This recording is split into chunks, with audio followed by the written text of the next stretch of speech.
Praise the lord, హల్లెలూయా. మన ప్రభు అయిన యేసుక్రీస్తు నామం పేరిట ఈ ఉదయకాల సమయంలో మార్నింగ్ లవ్ వర్డ్స్ ద్వారా యేసయ్య ప్రేమగల మాటలు మీకు అందించడానికి ప్రభు ఇచ్చిన శ్రేష్టమైన కృపకే సమస్త ఘనత మహిమ ప్రభావములు కలుగునుగాక. దేవుని బిడ్డలారా, ఎలా ఉన్నారు? ప్రభు కృపలో ఆత్మీయ మేలుతో దేవుని కృప బాహులను బట్టి ఆశీర్వాదంతో ముందుకెళ్తున్నారని మిమ్మల్ని బట్టి దేవునికి స్తోత్రాలు చెల్లిస్తూ ఉన్నాం. ప్రతి కుటుంబంలో యేసు ప్రభు వారి యొక్క మేలు ఎప్పుడు నిలిచి ఉండాలి. నా ప్రియ దేవుని బిడ్డలారా, మనం ఎప్పుడు యేసు ప్రభు వారు మేలులు పొందుకునేవారు మాత్రమే కాకుండా మనము కూడా మేలు చేసే విషయాల్లో ముందు అడుగు వేయాలి. ఈరోజు ప్రపంచంలో క్రైస్తవ సమాజానికి ఉన్న మంచి పేరు ఏంటంటే వాళ్ళు ఇతర ఎడల మంచి కలిగి ఉంటారు, మేలు కలిగి ఉంటారు అనేటటువంటి విషయం అన్నమాట.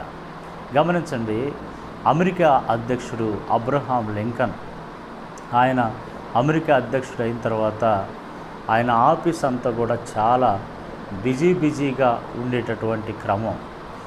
చాలామంది ఆయన దగ్గరికి అవసరాలకు వచ్చి ఆయన ద్వారా మేలు పొంది వెళ్తూ ఉంటారు.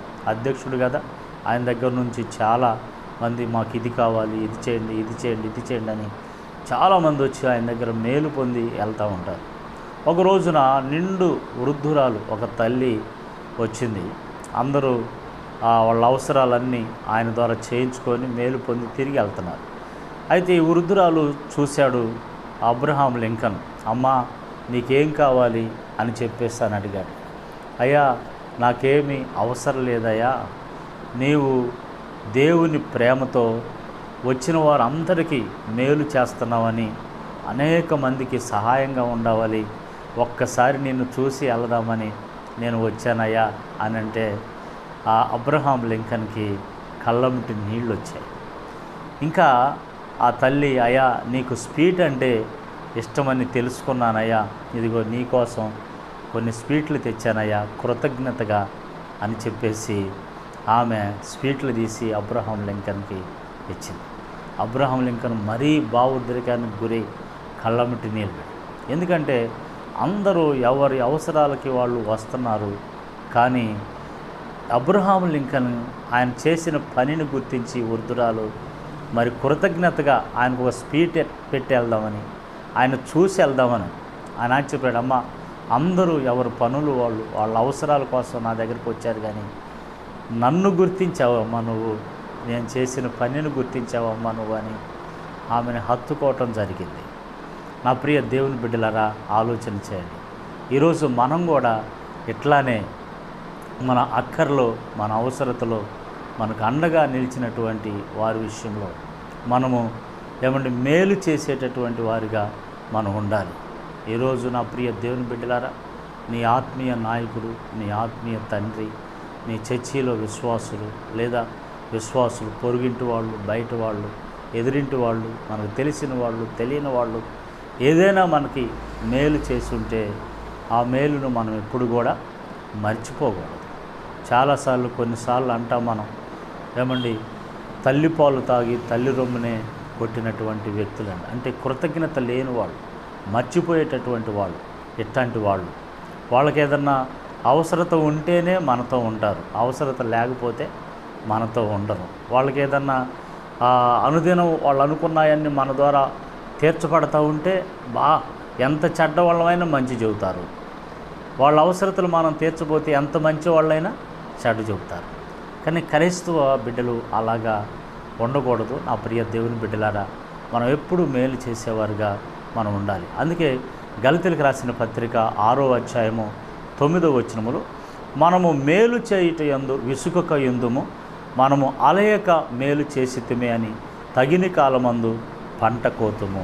ఈరోజు దేవుడు మనతో మాట్లాడుతున్న మాట, మేలు చేయుట యందు విసుకక ఉందుము, తగిన కాలమందు పంట కోతుము. అలయక మేలు చేస్తే తగిన కాలమందు పంటను కోస్తాం.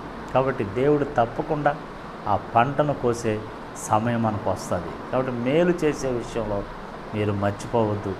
మేలు చేయండి. మీ చేతనైనంత మట్టుకు మేలు చేయుట ఎరిగి అలాగూ చేయని వారికి పాపము అని ఉంటుంది. నా ప్రియ దేవుని బిడ్డలారా, గమనించండి, అబ్షాలోము తన తండ్రి అయిన దావీదుని తరుముతున్న క్రమంలో మరి దావీదు అబ్షాలోముని చంపటం ఇష్టం లేక ఆ అబ్షాలోము పక్షాన ఉన్న సైన్యం పెద్దది, మనందరం పారిపోదాం రండి అని చెప్పేసి దావీదు దగ్గర ఉన్నటువంటి సైన్యాన్ని అంతా తీసుకొని పారిపోతూ ఉన్నాడు.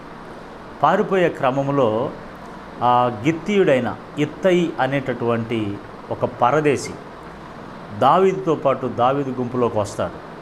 అప్పుడు దావీదు ఇత్తయిని చూసి, ఇత్తయి, నీవు మా దగ్గర నివాసం ఉండటానికి ఒక పరదేశిగా వచ్చిన వాడువయ్యా, మేము ఎక్కడికి వెళ్ళాలో తెలియనటువంటి క్రమంలో ఇటు అటు తిరుగుతూ ఉంటాం, అంటే ఇన్ని బాధలు నీకు ఎందుకయ్యా, ఇన్ని కష్టాలు, వెళ్ళి నువ్వు రాజు దగ్గర ఉండు, రాజు గృహంలో ఉండిపో నువ్వు అని చెప్పేశానంటే అప్పుడు ఇత్తయి అంటాడు, నా ఏలినవాడ, నా రాజా, నా రాజు నీవే, చచ్చినా బ్రతికినా నువ్వు ఎటుపోయినా సరే నీతోనే ఉంటాను అని చెప్పేసి దావీదు కష్టములో, దావీదు శ్రమలో, దావీదు ఇరుకులో, దావీదు బాధలో, దావీదు కన్నీళ్ళు, దావీదు దుఃఖములో ఇత్తయి నేను నీతోనే ఉంటాను, చచ్చినా బ్రతికినా నేను నీతోనే ఉంటాను, ఒక పరదేశిగా నివాసం కోరి వచ్చినటువంటి వ్యక్తి అన్నమాట. కానీ అలాంటి వ్యక్తి కష్టాల్లో నిలబడ్డాడు, కన్నీటిలో నిలబడ్డాడు, దుఃఖంలో నిలబడ్డాడు, వేదనలో నిలబడ్డాడు, శ్రమలో నిలబడ్డాడు. అతనికి ఆ సుఖం అనేది ఉండదు, శ్రమ, యుద్ధాలు. అయినా ఇత్తయి అదే కోరుకొని దావీదుని వెంబడించాడు. అందుకు గాను ఇత్తయి విషయంలో దావీదు తన సైన్యములో 3 ప్రముఖుల్ని ఏర్పాటు చేసేటప్పుడు ఈ ఇత్తయిని కూడా ఒక గ్రూప్ సభ్యుడిగా పెట్టి ఇతన్ని మరి ఒక నాయకుడిగా ఉంచుతాడు. గ్రూపులుగా చేసిన క్రమంలో 3వ గ్రూపు ఇత్తయికి నాయకుడిగా చూస్తాం.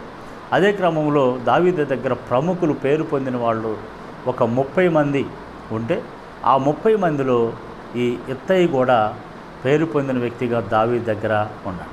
మరి దావీదు సైన్యంలో ఒక పరదేశిగా వచ్చిన వాడై ఒక ప్రముఖుడుగా మరి ఉన్నటువంటి వ్యక్తిగా మనం అంటే దావీదు అతని విషయంలో అంతా మరి మేలు చేశాడు, అతనికి దగ్గరికి తీసుకున్నాడు, అండగా చేసుకొని అతన్ని తనతో పాటు ఒక ప్రముఖమైనటువంటి వారిగా తనను పెట్టుకున్నట్లుగా చూస్తాం. ఈరోజు నా ప్రియ దేవుని బిడ్డ, నీ జీవితంలో కూడా ఇలాంటి నా ప్రియ దేవుని బిడ్డ ఆలోచన, నీవు కష్టంలో ఎవరైనా ఇబ్బందులు, ఎవరైనా కష్టంలో, ఎవరైనా ఇరుకులో, అనగా ఈరోజు మాతో చాలామంది మా కష్టంలో కూడా, నా శ్రమలో కూడా, నా బాధలో కూడా నాతో నిలబడ్డ వాళ్ళు చాలామంది ఉన్నారు.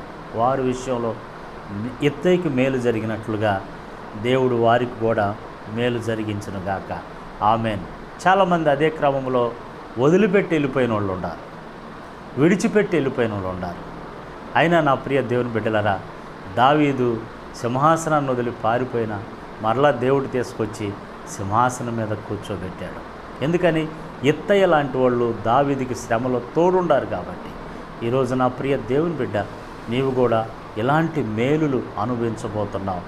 బాధలో కూడా మేలు చేసే ఆశీర్వాదం క్రైస్తవుడిది, శ్రమలో కూడా మేలు చేసే ఆశీర్వాదం క్రైస్తవుడు, ఇబ్బందుల్లో, కన్నీళ్ళలో, దుఃఖంలో ఉన్నప్పుడు కూడా మేలు చేసే మనసు క్రైస్తవుడిది. ఆ క్రైస్తవుడే ఈ ప్రపంచానికి ఆశీర్వాదం. ఈరోజు ఈ మాటలు వింటున్న నీవు ఒక ఆశీర్వాదకరమైన, ఒక మేలుకరమైనటువంటి వ్యక్తిగా, స్త్రీగా నీవు ఉండాలి. నీ సంఘానికి, నీ కుటుంబానికి, నా ప్రియ దేవుని సమాజానికి దేవుని విషయంలో ఒక మేలుగా నీవు ఉండాలి. ప్రభు నిన్ను ఆశీర్వదించునుగాక. ప్రార్థన చేద్దాం. సర్వకృపానిధి యేసు ప్రభువా, నీ గొప్ప నామాన్ని బట్టి స్తోత్రాలు. ఎంతమంది నీ మాటలు విని నాయన ఇతరుల ఎడల మేలు కలిగిన మనసుతో ఉంటున్నారో ఆయన వారిని ఆశీర్వదించండి. ఎంతోమందికి మేలు చేసిన దేవుడు, కృతజ్ఞత కలిగి, మేలు మనసు కలిగి, మేలు చేసేవారికి ఉండటానికి, అలయక మేలు చేసేవారికి ఉంటారు. తగిన కాలమందు పంట కోసే అనుభవంలో ఆ పంట కొరకు నిరీక్షణ కలిగి ఉండేటట్లుగా సహాయం చేయండి, దీవించండి. యేసు నామములో ప్రార్థిస్తున్నాం తండ్రి. Amen, amen.